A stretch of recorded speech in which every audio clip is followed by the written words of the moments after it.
So, give us a little history. Like, give us the 10,000 foot. I mean, obviously we know a lot about you in terms of the listeners having listened to the last podcast. But give us a little bit of history, and hopefully we can bookend this thing. All right. Nobody's ever asked me the single most important question. How did you get as strong as you were, being as little as you were? I'm just a short guy. I'm not big. How tall are you? 5.5 feet. So 5.5 feet. And what made the difference? Everybody wants to say genetics, but it wasn't genetics. When I first started this sport, there were plenty of guys lifting more than me. I had to figure out how to beat them, and I had the good fortune of going to the Soviet Union early in my career as a powerlifter, and studying strength under the tutelage of probably the greatest sports scientist the world has ever known, Yuri Verkhoshansky. He was the guy that led the Soviets to many, many, many gold medals in Olympic lifting and all of the other sports. The Soviets dominated all of the world of sport, so many sports in the early days, especially in the 60s. So Verkhoshansky taught me the concept of compensatory acceleration training, CAT. You compensate for improving leverages throughout a lift by accelerating the bar. So for example, if I'm able to squat 1,000 pounds, I go down into the hole, how much do I push against the bottom of that bar? And it's got to be more than 1,000 pounds, because if it was just 1,000, the bar would be sitting motionless in midair. So I got some equipment put in my gym, made by what was the name of that? I'll think of it. It was isokinetic equipment. But I was able to push as hard as I can, and the clutch plates in the flywheel were such that it would create tension inside the machine, and I could only move the bar at a certain rate of speed. I could set it to move a foot per second or 2 feet per second and so forth. So by controlling the speed of movement, I knew exactly how much force I was putting against the bottom of that bar at any given moment during the conduct of the lift. I think you called it a torquemeter. Was that the torquemeter we talked about last time? It might be. I don't remember the name. I just used it. Yeah. But so, and I finally figured out that the real key to lifting a big weight was to push the weight as hard as I could every inch of the way, not just in the first half a foot or a foot to get past its sticking point and then ease it on the way up. No, you push every bit as hard as you can every inch of the way, thereby increasing the amount of time under maximum tension. Everybody talks about time under tension. Sure. It's not. It's time under maximum tension. A baby can put tension on something, but that's not going to build strength. You got to put maximum tension. It's got to be overload tension, more than you're used to doing. And so I can accomplish in one workout what it would take other guys 5 workouts to accomplish just by using CAT. And that was a very important key. Now, there was another element of that I contribute to my success. And I hesitate almost to talk about it because it's very spiritual. In the Bible, for example, Jesus talks about climbing into your closet when you pray. What do you mean by that?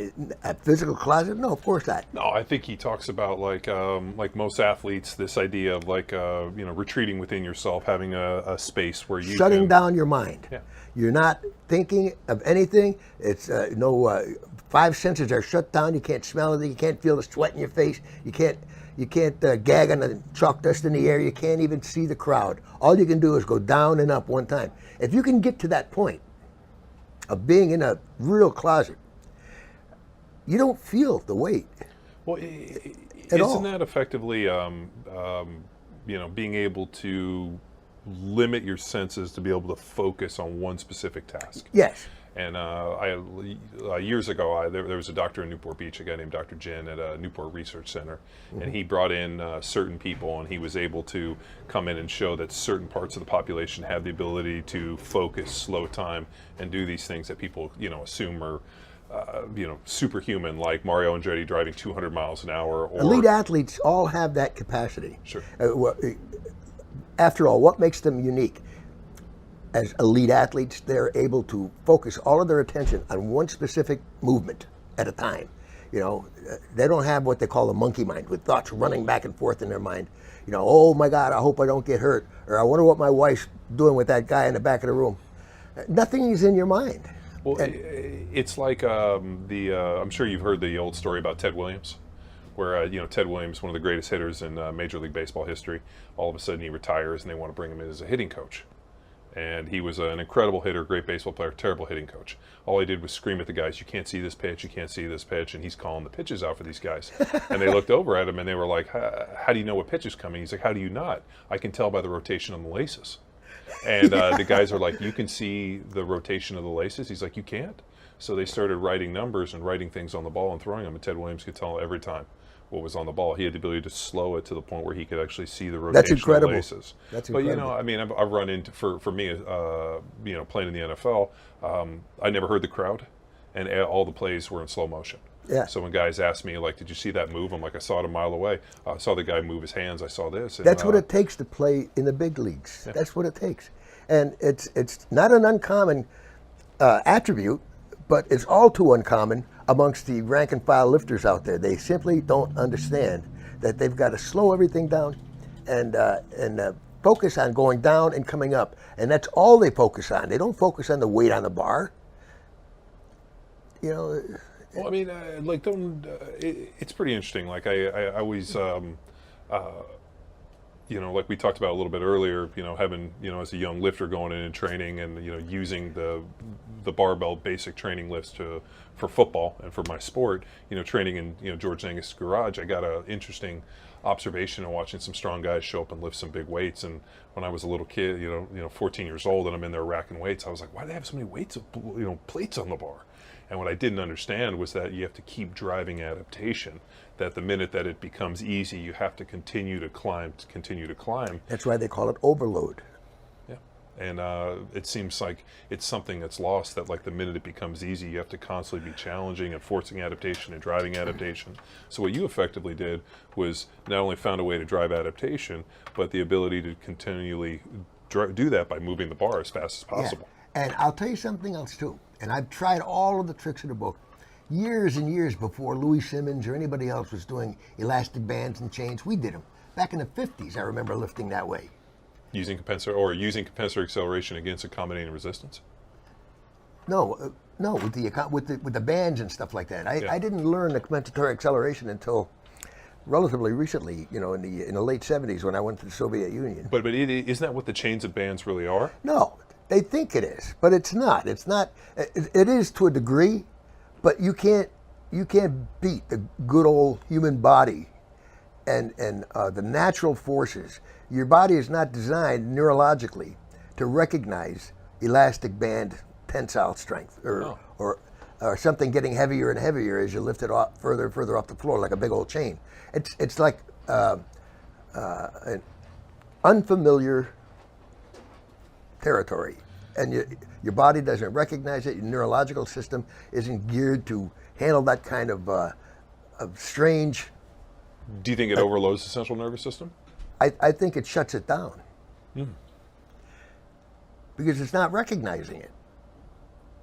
Interesting.